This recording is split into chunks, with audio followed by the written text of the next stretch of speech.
Recently, you said, I need a new driver, so I think we ought to go down to the Algarve so I could get fitted for a new driver and, maybe we can spend the weekend there. And you said, why don't we turn it into a 10-day road trip through southern Spain? And that's how we ended up on a spontaneous adventure that turned out to be one of the very best road trips we've ever taken. And in this video, we're bringing you along. Hi, I'm Matt. And I'm Dawn. And we're the Unretirees. And in 2023, we decided to say no to the traditional retirement path and instead move abroad and work remotely. And that's exactly what we do from the Silver Coast of Portugal. And this channel is about living abroad, building flexible income streams, and travel and adventure over 50. If this is the sort of content that interests you, we encourage you to like this video, to subscribe to this channel, as well as to click the bell so that you're notified of any new videos that we produce. Also, you can follow us on Instagram at The Unretirees, as well as sign up for our free weekly newsletter, and we'll leave a link below in the description. So just a few things for reference before we jump in. Spain is just across the border from where we needed to be in the Algarve. And since we work remotely, we could grab our laptops and work from anywhere. Also, because our home base is in Portugal, we could just hop in the car on a moment's notice and travel, which is what we did here.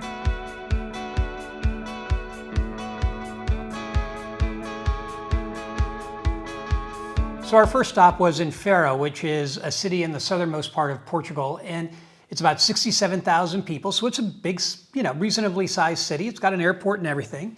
And the other thing that it has is it has a Nevada Bob, surprisingly enough, that has a studio where you can get fitted for golf clubs. But because Faro wasn't really why we were making this trip, we really only stayed for one night.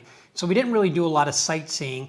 We basically got to Faro, went to Nevada Bob's, went out to dinner, and then that was really about it. However, we did have a surprise. Yeah, we did have the highlight, which is the hotel. Now, we were traveling the first week of February, which is off season, which meant that we got these phenomenal hotel rates. And so we were able to stay at some really special places. I think we ended up paying like an average of 100 euros per night for all of these places. And as you'll see in this video, were some really amazing places, starting with Palacio de Estoy.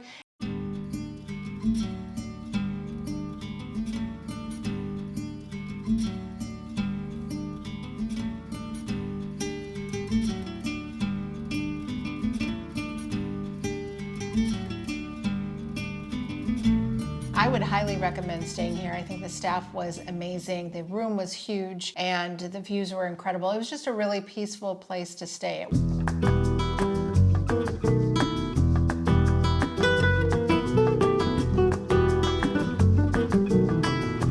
So our next stop was in Seville, or Sevilla, as I guess they say. Yeah. It was our second time there. We had been there about 12 and a half years ago, and this was really a whole new experience for us. So Seville is really a major city. It's about 700,000 people. It is in, I guess, all of these places that we're going to talk about from this point on out are in Andalucia, which is the southern part of Spain. And one of the things I think that surprised us, it's such a big city. The downtown or the old town area is about 2 square miles, that it is easy to go for a second time like we did and not see anything we saw the first time.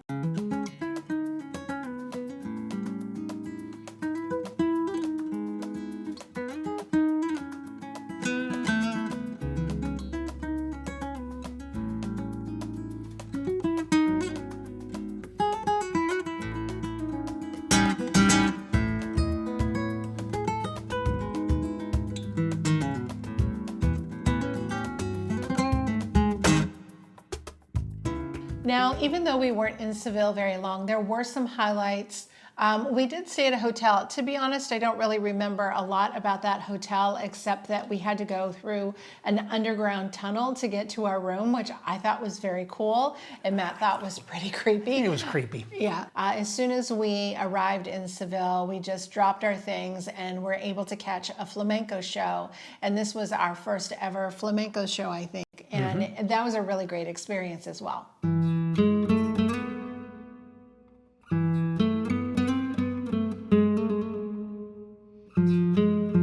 So our next stop was Cordoba. Well, so the reason that we went to Cordoba was because they have this mosque that has history, that's incredible history, and we'll talk about that in just a minute. But it is a great little town. I mean, even though it's 300,000 people, the old town is very compact. You know, we were there just for one night, and that actually was really the right amount of time, I think, for us to walk around the city, to sort of get a feel for it, to go tour this mosque.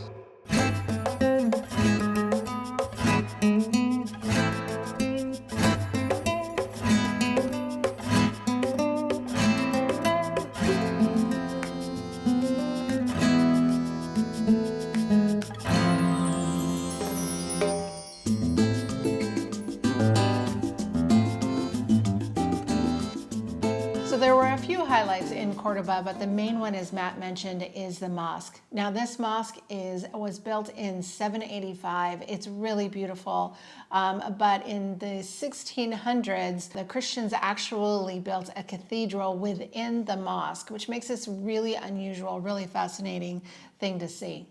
And then just outside of the mosque is the Jewish quarter of Cordoba.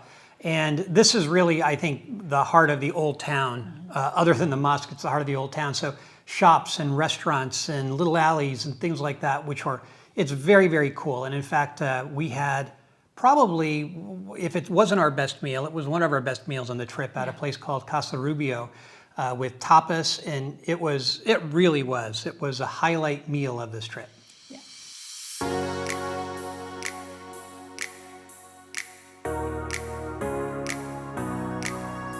So the next stop that we did was in Granada. The reason that we put Granada on our trip is that we heard everybody say, if you are going to go to Andalucia, you have to go to Granada and you have to see the Alhambra. Really, the reason that you go to Granada, I mean, Granada's a lovely little town, but the reason you go to Granada is to go visit Alhambra, which is a 35-acre piece of land that is just up on a hilltop, just right there in Granada itself. It was Islamic palatial city that was built on Roman ruins. And the highlight of it is, of course, they have beautiful gardens. They've got palaces, one of the palaces called the Nasrid Palace, which is allegedly spectacular. And really, if you wanted to do this right, you would do an all-day experience there, walking around the gardens and walking around the palaces, and then going out the end to the Alcazar section of this, which is almost like a separate little town. It really was fun to do.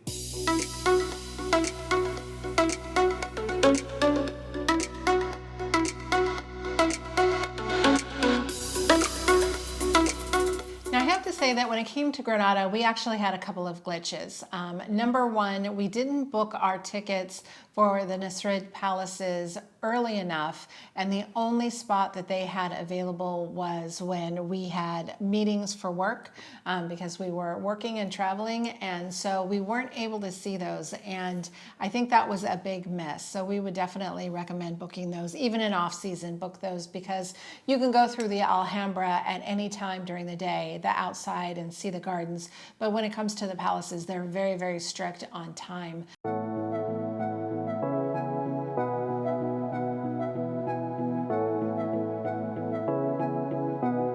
So our next stop was Marbella. Now, we stayed in Marbella for a couple of nights because we had something very specific to do, which we'll talk about here in just a second. But on the way down to Marbella from Granada to Marbella, we made two stops just sort of for a brief period of time that were really great stops. One was called Setenil de las Bodegas.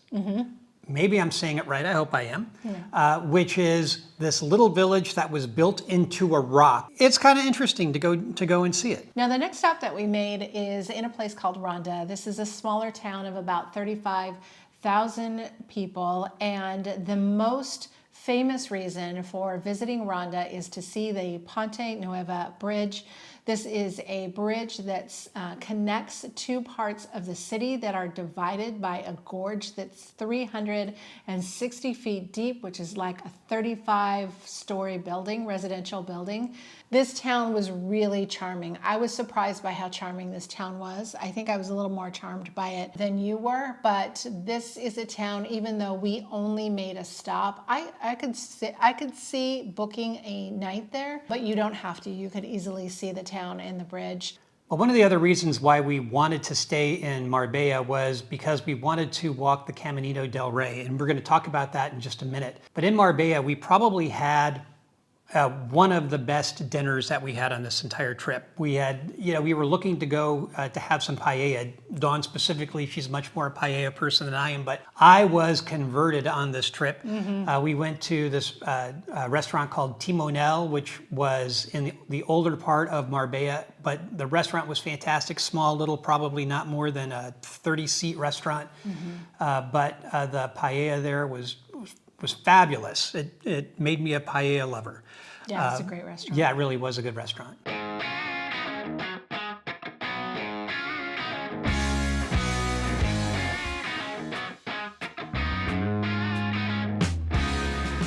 Well, like I mentioned, one of the reasons that we stayed in Marbella was to have access to Caminito del Rey. Now, Caminito del Rey is spectacular. It is a walkway that goes through a narrow gorge of the El Charro Valley. It was constructed originally to be a walkway for workers at the hydroelectric plants at Chorro Falls and at Gaitanillo Falls and provide them a means to walk between them. But it was considered, I think, the most dangerous walkway in the world. In the world. And you could see why, because there were parts of the old walkway that are still visible. They rebuilt the walkway and opened it up as a tourist attraction about 10 years ago. But there are parts where you can see the old walkway. It's just hard to imagine somebody walking this without the secure aspects that they have developed for this new walkway. But it is spectacular.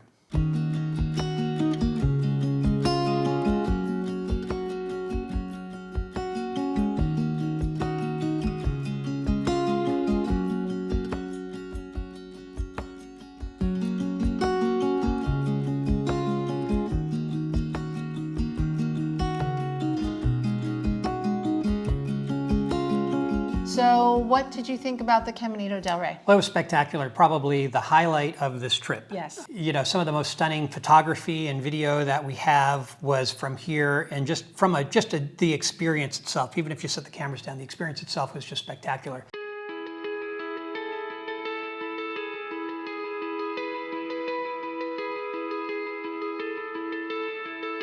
So our next stop was Cadiz. Now Cadiz is interesting. It is one of the oldest, most continuously inhabited cities in all of Europe. And this is known as Little Havana, which is quite ironic since Cadiz was founded in 1100 BC and Havana was founded in the 1500s. But it's called that just because people see so many similarities between the two cities. In fact, in a 007 movie, I think it was Die Another Day, there was a scene that was in the movie took place in Havana that was actually filmed in Cadiz because the two towns look very similar. I've never been to Havana, so I'm just going to trust that, but that's what a lot of people say about this area.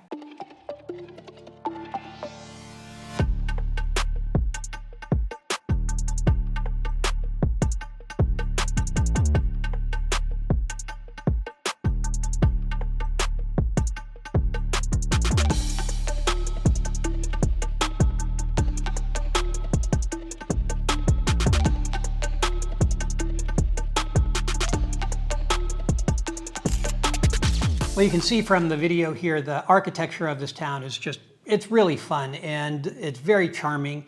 And it's a waterfront city. In fact, it is still an active port. It's the port that allegedly Columbus sailed out of when he was sailing to the New World in 1492. I think it's a super charming city. The hotel we stayed at was really, we did splurge a little bit on it. A little bit.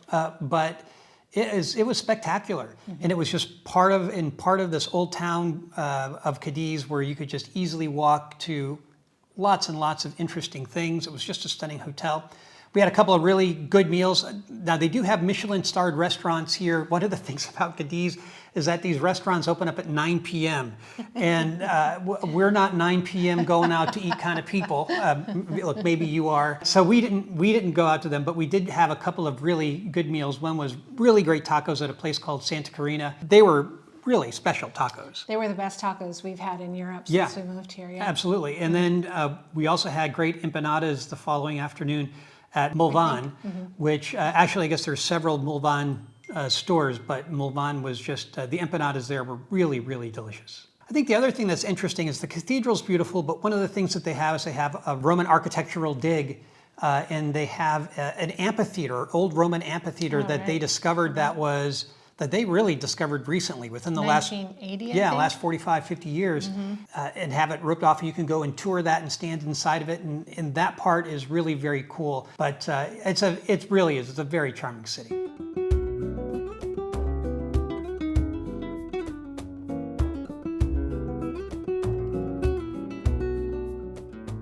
Well, so our last stop from Cadiz is that we went to Seville again. Now, this was our last stop before going back home, and the reason that we went to Seville a second time really wasn't to go back to the old town, as much as we loved it, but it was to go to Costco.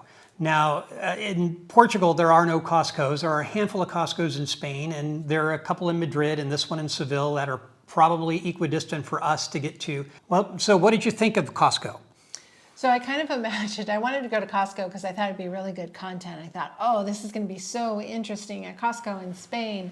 But I think Costco is Costco. Like, if you've been to a Costco in America, then you've been to a Costco in Spain. There are some things that are different, but mostly it's a lot of brands that they would carry in America as well. It is funny. The layout was exactly like a Costco's that we've been to throughout America. And you can get a $1.50 hot dog here too. So that was our 10-day road trip through southern Spain. Tell us in the comments below if you've been to southern Spain and some spots that you think we may have missed, or what your favorite area is. And if you want to see more about our trip to Amsterdam, watch this video.